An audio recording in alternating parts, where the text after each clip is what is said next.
আমার বাপ প্রতিনিয়ত ফোন দিয়ে আমারে বলে, আমি টিউশনি করে চলি, আমার বাবা আমার ফোন দিয়ে বলে, বাবা আমার 500 টাকা পাঠা।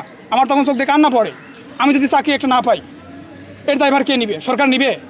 যারা এসিতে গাড়িতে ঘুরে তারা নিবে? যারা প্রোটোকলে, যারা জ্যামের মধ্যে প্রোটোকল রাস্তাতে ঘুরে বেড়ায় তারা নিবে? রাস্তায় নামতে বলেন, আমরা হেঁটে হেঁটে টিউশন যাই, এখান থেকে খিলগাঁও টিউশন হেঁটে হেঁটে পর্যন্ত 10 টাকার জন্য আমরা একবার না খাই, আমাদের দায়ভার কে নিবে? সরকার নিবে। আমরা কি কোনো সরকার বিরোধী কাজ করতেছি? আমরা সরকারের বিপক্ষে না, আমরা ছাত্রলীগের বিপক্ষে না, আমরা আওয়ামী লীগের বিপক্ষে না, কিন্তু যেটা হচ্ছে এটা কখনো ভাই মেনে নেওয়ার মতো না। এটা অবশ্যই আমরা চাই আপনারা যেটা প্রচার করবেন অবশ্যই ডেফিনেটলি যেটা যৌক্তিক, যেটা সত্য সেটা আপনারা প্রচার করবেন। এটা কি করলো আমাদের উপর?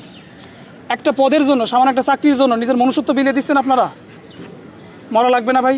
আপনি বিশ্বাসী হন অবিশ্বাসী হন, মরা লাগবে না?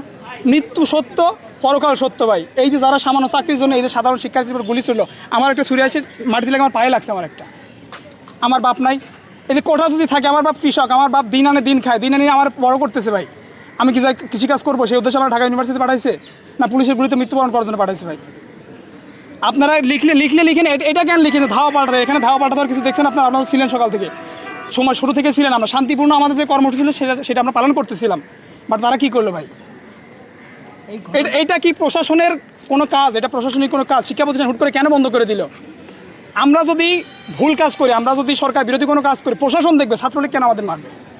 ছাত্রলীগ কেন আমাদের মারবে? এর জবাব দিতে হবে না ভাই? আমরা এখানে ন্যায় বিচার পাচ্ছি না, সবাই হল থেকে চলে যাচ্ছে। আমাদের তো বাঁচতে হবে, আমাদের বাবা মা তাকায় আছে আমাদের দিকে, তা আমাদের সন্তানের কী হলো? তা আমরা তো বাঁচবো, আমরা তো মারা যাইতে এখানে কেউ আসি নাই।